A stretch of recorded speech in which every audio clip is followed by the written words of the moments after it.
よう、悪魔。なんでてめえがここにいんだよ。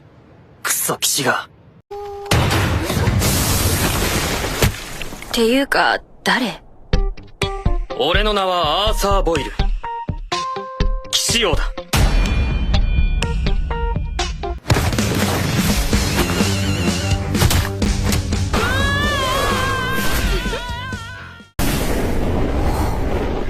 Episode kedua ini dibuka dengan seorang anak laki-laki berambut pirang, memegang pedang tiba di Katedral Api Khusus 8.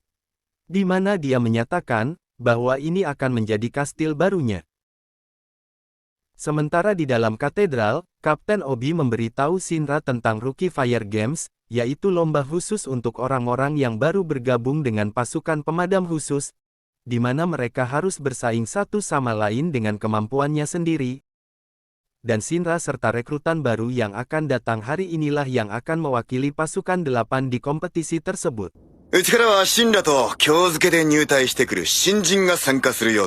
Tidak lama setelah itu, Shinra berjalan keluar ruangan, dia mengingat saat-saat kebakaran yang menewaskan ibu dan adiknya. Shinra berharap saat kompetisi nanti, mungkin ada orang yang tahu kebenaran tentang kejadian itu.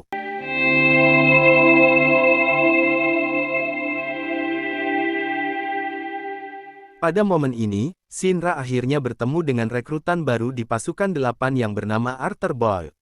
Arthur ternyata adalah saingan Shinra di akademi pelatihan, dan mereka tidak tahan satu sama lain untuk saling berselisih.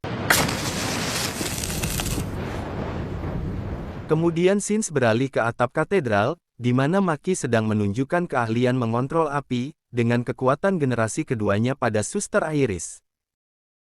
Sebagai catatan ya, jadi kekuatan generasi kedua adalah orang yang mampu mengendalikan api, namun dia tidak dapat menciptakannya sendiri semaunya. Seperti Maki, dia mampu mengendalikan api, tapi dia juga memerlukan bahan bakar dahulu untuk membuat api. Sedangkan generasi ketiga, mereka mampu menciptakan api serta mengontrolnya. Contohnya seperti Shinra, dia mampu menyalakan api di kakinya serta mengontrol api tersebut. Oke, lanjut ke film. Pada momen ini, tiba-tiba Shinra dan Arthur melanjutkan perselisihannya di atap katedral. Mereka berencana untuk berduel di atap. Ore no na wa Arthur Boyle. Kishio da.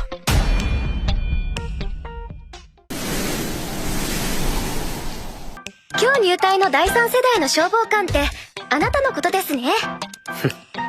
無口でクール気取ってるけど、ただバカなだけなんです。志は俺の方が高えのによ。騎士はかっこいいからな。ぎこちない笑顔見せてみろ、悪魔。なんだと。それなのに？なんかモテるんだよな。ああ、そこ。何してる？Hinawa中隊長。 Wakil Komandan Hinawa juga tiba di atap, dia menegur Maki, untuk tidak lagi bermain api di markas mereka. 消防官が火で遊ぶな。はい。新人大会も近いことだし、お前たちの実力を見ておき。Hinawa juga memerintahkan Maki untuk bertanding dengan Shinra serta Arthur, guna mendapatkan gambaran yang lebih baik tentang tingkat keahlian mereka sebelum pertandingan api pemula. まずはシンラから。本当にやるんですか？遠慮しなくていいですよ。さあ、早速始めましょうか。マキは元軍人です。人間を潰す方法を心得ている。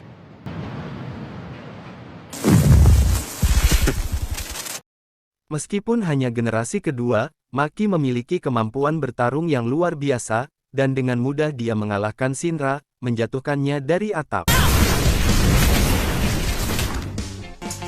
シンラはああ見えてなかなか冷静な判断ができるな。エクスカリバー。プラズマ切断か。俺のエクスカリバーはシンラの炎のように簡単には弱められない。 Sementara Arthur, dia mengeluarkan pedang plasma Excalibur miliknya. Tapi ternyata, dia juga bukan tandingan Maki. さすが炎を操る第3世代。火に油を注いでいく。おのれ、姫ではなくオーガだったか。俺を忘れんなよ。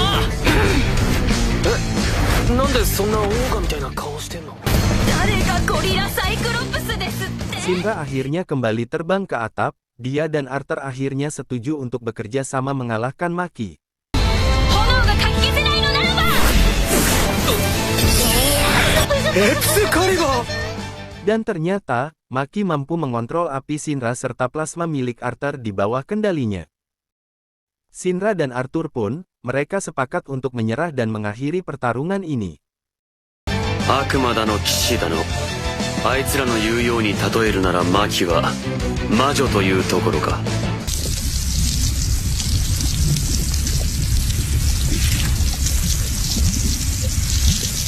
Tidak lama setelah itu, Shinra dan Arthur bergabung dengan Kapten Obi untuk makan ramen. Setelah itu, sebagian besar tim pergi ke lapangan tembak, tempat Shinra menguji kapak pemadam kebakaran tipe 7. Dan Arthur mengklaim bahwa satu-satunya senjata yang dia butuhkan hanyalah Excalibur miliknya. Kapten Obi pun mengerti, karena Arthur dan Shinra memiliki kemampuan api, dan tidak akan terlalu membutuhkan senjata, sedangkan dirinya yang tidak memiliki kemampuan api, saat bertugas dia harus membawa perlengkapan dengan berat setidaknya 30 kilo. Pada momen ini alarm pun berdering, menandakan kemunculan manusia api lainnya di kota. Mereka pun bergegas menuju ke rumah yang telah terbakar, dan dalam perjalanan, Obi memberi Shinra senjata tipe 7, tetapi dia menyuruhnya untuk menyembunyikannya dari warga sipil.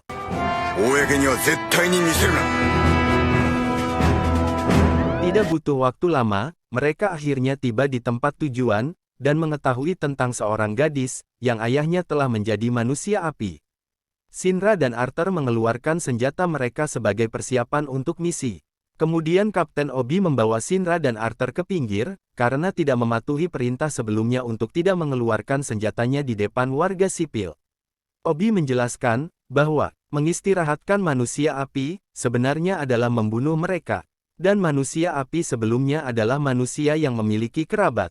Jadi mereka harus menghargai perasaan dari kerabat atau keluarga manusia api yang mereka istirahatkan. 残された人に寄り添えなきゃ真のヒーローじゃない。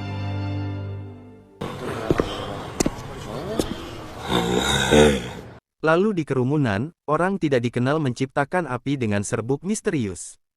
Obi, Shinra, dan Arthur melihat api tersebut yang bermutasi seolah-olah sedang mengejek pada mereka. Mereka pun bergegas menuju ke dalam rumah manusia api.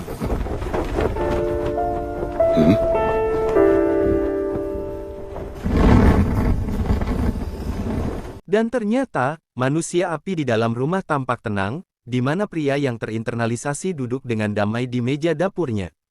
Arthur dengan sukarela ingin dirinya yang mengakhiri penderitaan manusia api tersebut.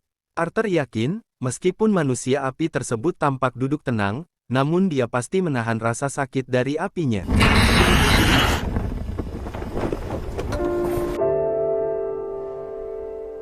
Suster Iris pun mulai berdoa. Sementara Arthur, akhirnya dengan tenang menyingkirkan manusia api dari kesengsaraannya, dan menghancurkan inti neraka menggunakan pedang plasma miliknya.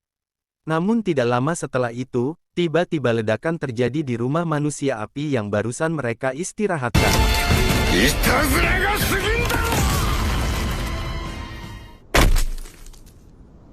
Taitaichou, okegawa wa? 大丈夫だ。今は退却するぞ。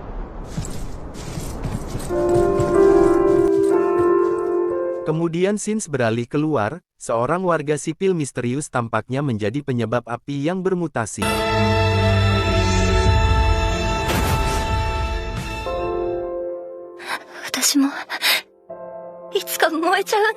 Kapten Obi menemui anak dari manusia api, dan memberitahunya, bahwa jiwa ayahnya melawan api yang membakarnya dan menang. Dia mengembalikan foto keluarganya untuk menenangkan pikirannya, meskipun dia kehilangan ayah dan ibunya.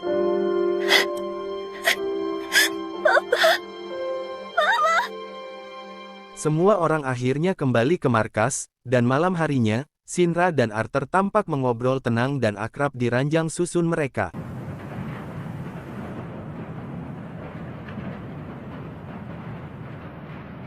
寝ろ、悪魔。お前ごときじゃ、そこに何も見えない。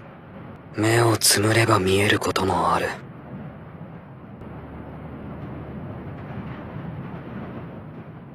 あ、おう、騎士王。